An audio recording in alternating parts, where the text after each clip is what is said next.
Hello friends, welcome back to our YouTube channel wisdom Krishna. இந்த வீடியோவில் நம்ம பார்க்க போகிற கான்செப்ட் பார்த்தீங்கன்னா ஒரு சின்க்ரனஸ் மோட்டாரோட constructional details and working principle, அதை பற்றி தான் நம்ம பார்க்க போகிறோம்.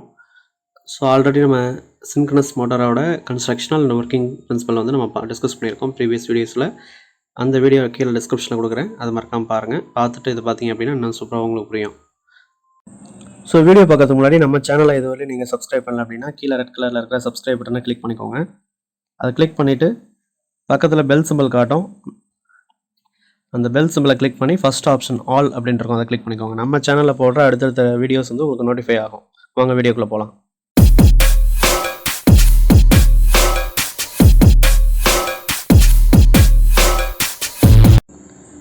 So constructional details of synchronous motor first அதை பார்ப்போம். அதுக்கப்புறம் வந்து பார்த்தீங்கன்னா working principle of synchronous motor. So first பார்த்தீங்கன்னா சின்க்ரனஸ் மிஷின் அப்படிங்கிறது மோட்டாராகவும் ஒர்க் ஆகும், ஜென்ரேட்டராக ஒர்க் ஆகும். நமக்கு பேஸ்ட் ஆன் கொடுக்குற சப்ளை, அதாவது இன்புட் வந்து மெக்கானிக்கல் சப்ளை கொடுத்து அவுட்புட் எலக்ட்ரிக்கல் சப்ளையாக வந்துச்சு அப்படின்னா அது ஜென்ரேட்டர். இன்புட் வந்து எலக்ட்ரிக்கல் சப்ளை கொடுத்து அவுட்புட் மெக்கானிக்கல் பவர் வந்துச்சுன்னா அது வந்து motor. So synchronous motor and synchronous ஜென்ரேட்டருங்கிறது அதோட கன்ஸ்ட்ரக்ஷனல் சேம் தான். அதோட பேஸ்ட் வந்து ஆப்ரேஷன் இன்புட் நம்ம கொடுக்குற சப்ளையும் அவுட்புட்டை பேஸ் பண்ணி தான் அதை வந்து மோட்டாராக ஜென்ரேட்டராக ஒர்க் ஆகுது அப்படின்னு சொல்லிட்டு நம்ம டிஃபைன் பண்ணுறோம். So constructional details of synchronous motor அப்படிங்கிறது நம்ம யூஸ்வல் நம்ம ப்ரீவியஸ் வீடியோஸில் வந்து பார்த்திங்கன்னா சின்க்ரனஸ் ஜென்ரேட்டரை பார்த்துருக்கோம், அதே தான் ஸ்டேட்டார் அண்ட் ரோட்டார். ஸோ அதை வச்சு ஜஸ்ட் ஒரு ரீகால் பண்ணிடலாம். ஸோ இந்த ஸ்டேட்டாரை பொறுத்தவரையும் பார்த்திங்கன்னா ஸ்டேட்டாரில், அதாவது ஸ்டேட்டார் அப்படின்னாவே அது வந்து ஸ்டேஷ்னரியாக இருக்கும். ஸ்டேட்டார் வந்து எந்த மெட்டீரியலில் க்ரியேட் பண்ணியிருப்பாங்க அப்படின்னு பார்த்தீங்கன்னா ஸ்டீலில் தான் ரெடி பண்ணியிருப்பாங்க. அந்த ஸ்டீல் வந்து பார்த்திங்கன்னா சீட்டாக இருக்கும், அதனால் சீட் ஸ்டீல் அப்படின்னு சொல்லியிருப்பாங்க, made up of sheet steel. அதுக்கப்புறம் பார்த்திங்கன்னா ஸ்டேட்டாரை பொறுத்தவரையும் இதில் வந்து 3 ஃபேஸ் வைண்டிங் இருக்கும். அந்த 3 ஃபேஸ் வைண்டிங் மூலிமா நம்ம 3 ஃபேஸ் இன்புட் சப்ளை கொடுப்போம் மோட்டாருக்கு, ஓகேங்களா. ஸோ 3 ஃபேஸ் வைண்டிங் வந்து ஸ்டேட்டார் ஸ்லாட்டில் வந்து ப்ளேஸ் ஆகிருக்கும். அந்த ஸ்டேட்டார் வைண்டிங்கை சுற்றி இன்சுலேஷன் பண்ணியிருப்பாங்க. ஸோ இந்த டயக்ராமில் பார்த்தீங்கன்னா உங்களுக்கு புரிஞ்சிருக்கும். ஸோ இன்சுலேஷன் பண்ணியிருப்பாங்க, உள்ளே இருக்கிறது வந்து வைண்டிங்ஸ், ஓகேங்களா. இதுதான் ஸ்டேட்டார். ஸோ அதுக்கப்புறம் பார்த்திங்கன்னா மெயினாக ஸ்டேட்டாரை வந்து லேமினேஷன் பண்ணியிருப்பாங்க. சர்ஃபேஸ் வந்து ஷைனிங்காக இது பண்ணியிருக்கிறதுக்கு லேமினேஷன் பண்ணியிருப்பாங்க, இன்சுலேஷன் பண்ணியிருப்பாங்க. ஸோ அந்த வார்னிஷ் மேட் பண்ணியிருப்பாங்க. எதுக்கு அதெல்லாம் பண்ணுறாங்க அப்படின்னா அந்த ஹிஸ்டரிசஸ் அண்ட் எடிஹரண்ட் லாஸஸ், அந்த லாஸஸ்லாம் வந்து மினிமைஸ் பண்ணுறதுக்காக அது பண்ணியிருக்காங்க. இப்போ ரோட்டாரை பற்றி நம்ம பார்க்கலாம். ஸோ ரோட்டார் அப்படிங்கிறது இது வந்து ஒரு ரோட்டார் அப்படின்னாவே ரொட்டேட்டிங் பார்ட்டு, சரிங்களா. ஸோ ஸ்டேட்டாருங்கிறது ஆர்மெச்சூர் அப்படின்னு சொல்லலாம், ரோட்டார் அப்படிங்கிறது ஃபீல்டு அப்படின்னு சொல்லலாம். பட் டிசி மிஷின் அப்படிங்கிறது அதில் பார்த்தீங்கன்னா ஃபீல்டு வந்து ஸ்டேட்டாராக இருக்கும், ரோட்டாரில் வந்து ஆர்மெச்சூர் இருக்கும். இங்கே இதுக்கு ஆப்போசிட், ஏசி மிஷினில் வந்து அப்படியே ஆப்போசிட்டாக வரும். அதாவது ஃபீல்டு வந்து ரோட்டாராக இருக்குது, ஆர்மெச்சூர் வந்து ஸ்டேட்டாராக இருக்குது, ஓகேங்களா. ஏன் அப்படி நம்ம பண்ணியிருக்கோம் அப்படின்னு பார்த்தீங்கன்னா டிசி ஜென்ரேட்டரில் நம்ம டிசி சப்ளை தான் ஜென்ரேட் பண்ண போகிறோம், ப்ளஸ்ஸும் மைனஸ் தான். ஸோ அப்போ அது வந்து ரோட்டாராக இருந்தாலும் ஈஸியாக நம்ம வந்து அதில் வந்து ப்ரஷ் மூலிமா கலெக்ட் பண்ணி வெளில எடுத்துக்கலாம். பட் இதில் வந்து 3 ஃபேஸ் சப்ளை ஜென்ரேட் பண்ணும்போது, ஒரு சின்க்ரனஸ் ஜென்ரேட்டராக இருக்கும்போது 3 ஃபேஸ் சப்ளை நம்ம வெளில எடுப்போம். அப்படி 3 ஃபேஸ் சப்ளை வெளில எடுக்கிறதுக்கு அது ரோட்டாராக இருக்கும்போது ரொம்ப டிஃபிகல்ட்டாகவே இருக்கும். ஸோ அதை அவாய்ட் பண்ணுறதுக்கு, ஈஸியாக கரண்ட்டை கலெக்ட் பண்ணுறதுக்கு, ஏர் சர்க்குலேஷன் இருக்கிறதுக்கு, இன்சுலேஷன் ப்ராப்பராக பண்ணுறதுக்கு, சைஸை ஸ்டேட்டரோட சைஸை இது பண்ணுறதுக்கு இது பண்ணுவாங்க. ஸோ அதனால தான் வந்து பார்த்திங்கன்னா டிசி மிஷினில் ஆர்மெச்சர் வந்து ரோட்டாராக இருக்கும், ஃபீல்டு வந்து ஸ்டேட்டாராக இருக்கும். ஏசி மிஷினில் வந்து ஆர்மெச்சர் வந்து ஸ்டேட்டாராக இருக்கும், ஃபீல்டு வந்து ரோட்டாராக இருக்கும். ஏன்னா ஆர்மெச்சரில் தான் பவரை நம்ம ஜென்ரேட் பண்ணுவோம், ப்ளஸ் மோட்டாராக இருந்தால் சப்ளை வந்து இன்புட்டாக கொடுப்போம், ஓகேங்களா. ஸோ அப்போ இதில் ஸ்டேட்டாருங்கிறது ஆர்மெச்சூர், ரோட்டார் அப்படிங்கிறது ஃபீல்டு சிஸ்டம். ஸோ இதில் வந்து நம்ம நார்மலாக வந்து பார்த்திங்கன்னா ஒரு சின்க்ரனஸ் மிஷினில் ரோட்டாரில் 2 டைப் ஆஃப் ரோட்டார் அப்படி இருக்குது அப்படின்னு சொல்லியிருக்காங்க. அதில் வந்து பார்த்திங்கன்னா சாலியன் போல் ரோட்டார், நான் சாலியன் போல் ரோட்டார். சாலியன் போல் அப்படின்னா மேலே அந்த போல்ஸ்க்கு எண்டில் வந்து பார்த்திங்கன்னா ப்ரொஜெக்ட் பண்ணியிருப்பாங்க, இதுக்கு பேர் சாலியன் போல் ரோட்டார்னு சொல்லுவாங்க.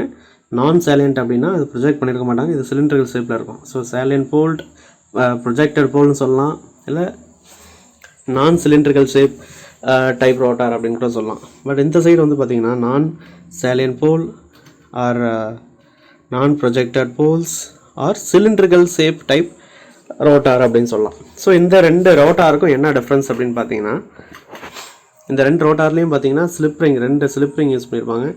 அந்த ஸ்லிப்ரிங்கில் தான் ப்ரஷ் மூலிமா சப்ளை கொடுக்கறதுக்கு ஈஸியாக இருக்கும், ஓகேங்களா. ஸோ அதான் இங்கே உள்ளே கொடுத்துருக்காங்க.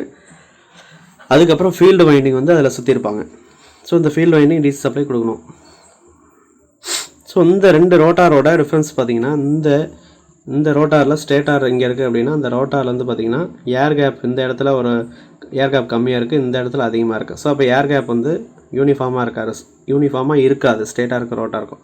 பட் இந்த இதில் வந்து பார்த்திங்கன்னா எல்லா இடத்துலையும் வந்து பார்த்திங்கன்னா ஏர் கேப் யூனிஃபார்மாக இருக்கும். இது ஒரு ரொம்ப மெயின் ஒரு டிஃப்ரென்ஸ். ஸோ ஏர் கேப் யூனிஃபார்மாக இருக்காது, இங்கே ஏர் கேப் யூனிஃபார்மாக இருக்கும். இது வந்து லோ ஸ்பீடுக்கு யூஸ் பண்ணுவாங்க, இது ஹை ஸ்பீடுக்கு யூஸ் பண்ணுவாங்க. சரிங்களா? ஸோ இதோட ஜென்ரல் கம்பேரிஷன் வந்து நம்ம கீழே கொடுத்துருக்காங்க. இதை போல்ஸ் ப்ரொஜெக்ட் பண்ணி போல்ஸ் வந்து projected, poles are not projected, air gap is not uniform, air gap is uniform, used for low or medium speed alternator. So அப்போ இது வந்து ஜென்ரேட்டரோட கம்பேரிஷன் சொல்லியிருக்கோம். ஸோ ஒரு லோ ஸ்பீடு மோட்டாருக்கு யூஸ் பண்ணிக்கலாம். மோட்டார் நம்ம டிஸ்கஸ் பண்ணும்போது ஹை ஸ்பீடு மோட்டாருக்கு இது யூஸ் பண்ணிக்கலாம். நம்பர் ஆஃப் போல்ஸ் வந்து 4 to 60 இருக்கும், நம்பர் ஆஃப் போல்ஸ் வந்து 2 to 4 இருக்கும். ஸோ ஸ்பீடு வந்து 1100 RPMலேருந்து 1500 RPM வரலையும், இது வந்து 1500 3000 RPM வரலையும். ஓகேங்களா? ஸோ இதுதான் வந்து நார்மலாக ரெண்டு டைப் ஆஃப் ரோட்டாருக்குள்ள டிஃப்ரென்ஸ். ஸோ அப்போ சின்க்ரனஸ் மோட்டாரில் ஸ்டேட்டாரு ரோட்டார் இது அதே தான். இந்த ஸ்டேட்டார் ரோட்டார் தான் சின்க்ரனஸ் ஜென்ரேட்டருக்கும். ரைட்டுங்களா? ஸோ ரெண்டுக்குமே சின்க்ரனஸ் ஜென்ரேட்டராக இருக்கட்டும் மோட்டாராக இருக்கட்டும் கன்ஸ்ட்ரக்ஷனல் டீடைல்ஸ் அப்படிங்கிறது காமன். டிசி மிஷின் எடுத்துக்கிட்டிங்க அப்படின்னா அது மோட்டாருக்கும் சரி ஜென்ரேட்டருக்கும் சரி கன்ஸ்ட்ரக்ஷனல் டீடைல் காமன். ஓகேங்களா? ஒர்க்கிங் பிரின்சிபல் மட்டும் தான் மாறும். இப்போ ஒர்க்கிங் பிரின்சிபல் ஆஃப் சின்க்ரனஸ் மோட்டாரை பற்றி பார்க்கலாம். ஸோ ஒர்க்கிங் பிரின்சிபலை பொறுத்தவரையிலையும் நம்ம இந்த இதில் சொன்ன மாதிரி பார்த்திங்கன்னா, அதாவது ஒரு ஜென்ரேட்டராக இருக்கும்போது ஃபீல்டுக்கு சப்ளை கொடுப்போம், இந்த ரோட்டாரை வந்து ரொட்டேட் பண்ணுவோம், ஆர்மேச்சரில் ஸ்டேட்டாரில் வந்து 3 ஃபேஸ் வெளியில் அவுட்புட்டாக கிடைக்கும். இதுதான் கான்செப்ட். பட் மோட்டாராக இருக்கும்போது பார்த்திங்கன்னா, மோட்டாராக இருக்கும்போது ஃபீல்டுக்கு சப்ளை கொடுப்போம், ஸ்டேட்டாருக்கும் சப்ளை கொடுப்போம், ஆர்மேச்சர் அதாவது ரோட்டாருக்கும் சப்ளை கொடுக்குறோம், ஸ்டேட்டாருக்கும் சப்ளை கொடுக்குறோம், இந்த ஷாஃப்ட்டை வந்து ரொட்டேட் பண்ண வைக்கணும். அதுதான் மோட்டாருங்கிறது பேர்.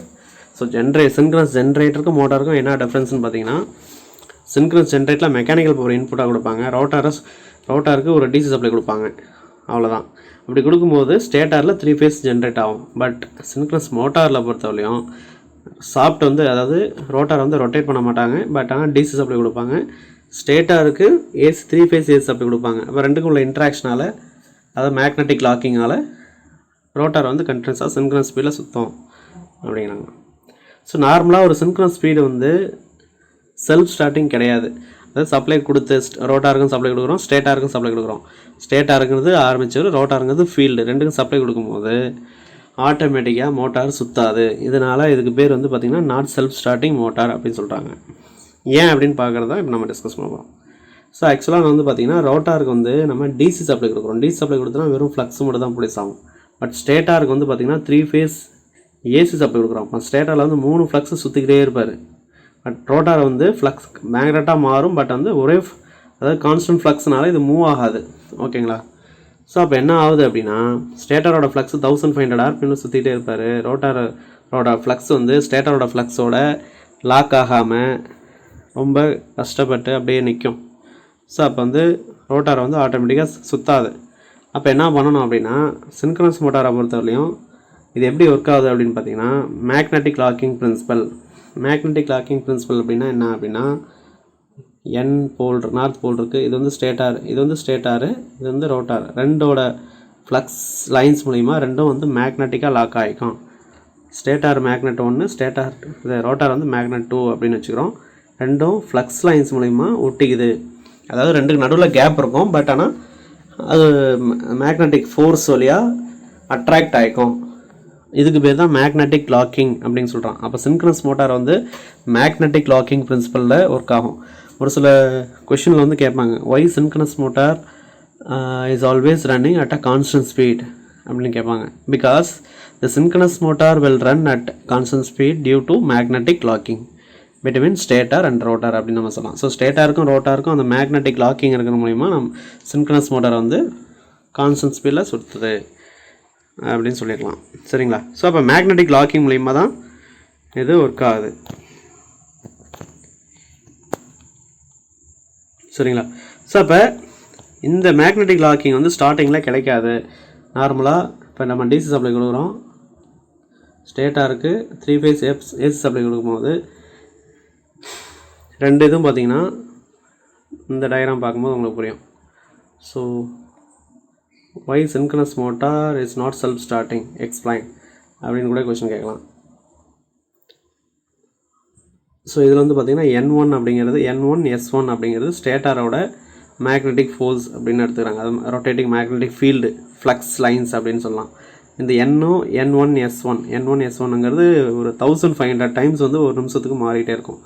N1 வந்து கீழே வரும், S1 வந்து மேலே போகும், இப்படி மாறிட்டே. அடுத்த டயக்ராமில் பார்த்தீங்கன்னா மேலே வந்து S1 இருக்கும், கீழே N1 இருக்கும். அதுக்கடுத்து வந்து மேலே N1 கீழே S1 இப்படி மாறிக்கிட்டே இருக்கும். பட் ரோட்டாரை பொறுத்தவரையும் N2 S2 அப்படியே தான் இருக்குது. ஏன் அப்படின்னா ஃபிக்ஸ்டாகவே இருக்கும். ஏன் அப்படின்னு பார்த்தீங்கன்னா அங்கே வந்து டிசி சப்ளை கொடுக்கறதுனால ஃப்ளக்ஸ் வந்து ப்ரொடியூஸ் ஆகும். But constant flux DC supply கொடுக்கும்போது அப்போ N2 S2 மாறாது, அப்படியே தான் இருக்கும். மேலே N2 கீழே S2 அப்படின்னு நம்ம வச்சுக்கிறோம். அது அப்படியே தான் இருக்கும். இப்போ என்னென்னா ஸ்டேட்டாரோட ஃப்ளக்ஸ் மட்டும் ரொட்டேட் ஆகிட்டே வருது. அதோட ஸ்பீடு வந்து பார்த்திங்கன்னா 1500 RPM. ஸோ அப்போ ஒரு பர்டிகுலர் சுச்சுவேஷன் வந்து பார்த்திங்கன்னா இங்கே மேலே N கீழே N, ஸ்டேட்டாரோட போல்ஸும் N, கீழே ரோட்டாரோட போல்ஸும் N. இப்போ லைட் சார்ஜஸ் என்ன பண்ணும், ரிப்பல் பண்ணும். அப்போ இந்த இது ஸ்டேட்டாரோட ஃப்ளக்ஸ் வந்து இப்படி சுற்றிக்கிட்டே வராரு. ஸ்டேட்டாரோட ஃப்ளக்ஸ் வந்து ரோட்டார் என்ன பண்ணுறாரு, இப்படி சுற்றிக்கிட்டே வரும்போது இப்படி தள்ளுறாரு. அப்போ ரோட்டார் வந்து லைட்டாக லெஃப்ட் சைடில் மூவ் ஆகுது. ஓகேங்களா? இப்படி ஃபுல்லாக இப்படி தள்ளுறதுக்குள்ளே ஆக்சுவலாக இந்த லெஃப்ட் சைடில் வரத்துக்குள்ளே இந்த N1 என்ன பண்ணுது, கீழே வந்துடுது. S1 வந்து மேலே போயிடுது. அதான் அடுத்த டயக்ராமில் காமிக்கும். இங்கே இதில் பார்த்தீங்களா N1 வந்து கீழே டவுனில் வந்துருச்சு. ஸோ N1 வந்து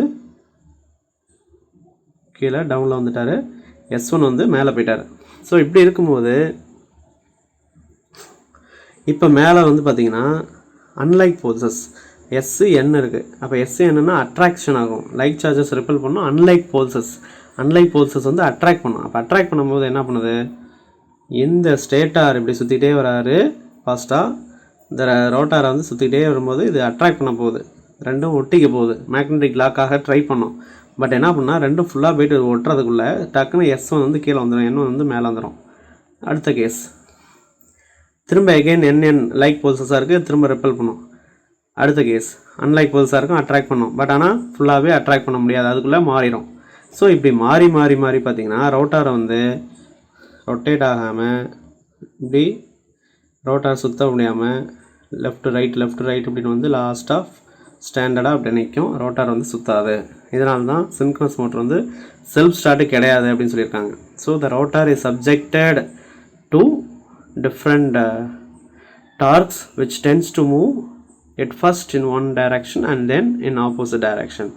As a result, average torque exerted on rotor is 0 and hence the synchronous motor is not self starting.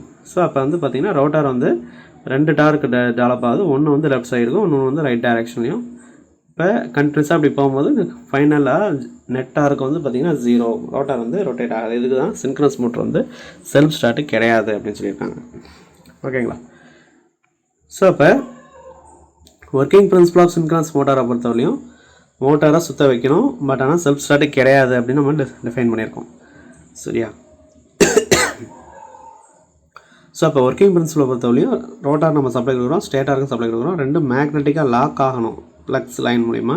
அப்படி லாக் ஆகும்போது ரோட்டார் வந்து சின்க்ரனஸ் ஸ்பீடில் சுற்றும். ஏன் அப்படின்னா ஸ்டேட்டாருக்கு நம்ம கொடுக்குற ஃப்ரீக்வன்சி வந்து 50 Hz, இங்கே நம்பர் ஆஃப் போல்ஸ் வந்து 4 இருக்கும். அப்போ 1500 RPMல ஸ்டேட்டாரோட ஃப்ளக்ஸ் சுற்றும். அதே டைரெக்ஷனில் ஃபீல்டும் இது ரோட்டாரும் சுற்றணும். பட் வந்து இது வந்து செல்ஃப் ஸ்டார்டிங் கிடையாது. இது ஸ்டார்ட் பண்ணுறதுக்கு ஒரு 4 டைப் ஆஃப் மெத்தட் இருக்குது. அது வந்து அடுத்த வீடியோஸில் நம்ம பார்ப்போம். அதாவது explain the various starting methods of synchronous motor using pony motor, using damper winding method, slip ring induction motor, using DC motor. So இந்த ஸ்டார்டிங் மெத்தடை வச்சு தான் ஒரு சின்க்ரனஸ் மோட்டர் வந்து நம்ம ரொட்டேட் பண்ண போகிறோம். ஓகேங்களா? அது வந்து அடுத்த வீடியோவில் நம்ம பார்ப்போம். இந்த வீடியோ உங்களுக்கு ரொம்ப ஹெல்ப்ஃபுல்லாக இருக்குன்னு நான் நம்புகிறேன். இதுபோல் அடுத்தடுத்த எலக்ட்ரிக்கல் அண்ட் எலக்ட்ரானிக்ஸ் இல்லை அதர் டிபார்ட்மெண்ட் சப்ஜெக்ட்ஸ் கான்செப்ட் உங்களுக்கு வேணும் அப்படின்னா மறக்காமல் நம்ம சேனலை சப்ஸ்கிரைப் பண்ணிக்கோங்க. உங்களுக்கு எலக்ட்ரிக்கல் எலக்ட்ரானிக்ஸில் ஏதாவது கான்செப்ட் தெரியணும் அப்படின்னா கீழே கமெண்ட் பண்ணுங்கள். கண்டிப்பாக அந்த வீடியோஸ் வந்து நான் கன்சிடர் பண்ணி நான் டிஸ்கஸ் பண்ணுறேன். தேங்க்யூ ஃபார் வாட்சிங்.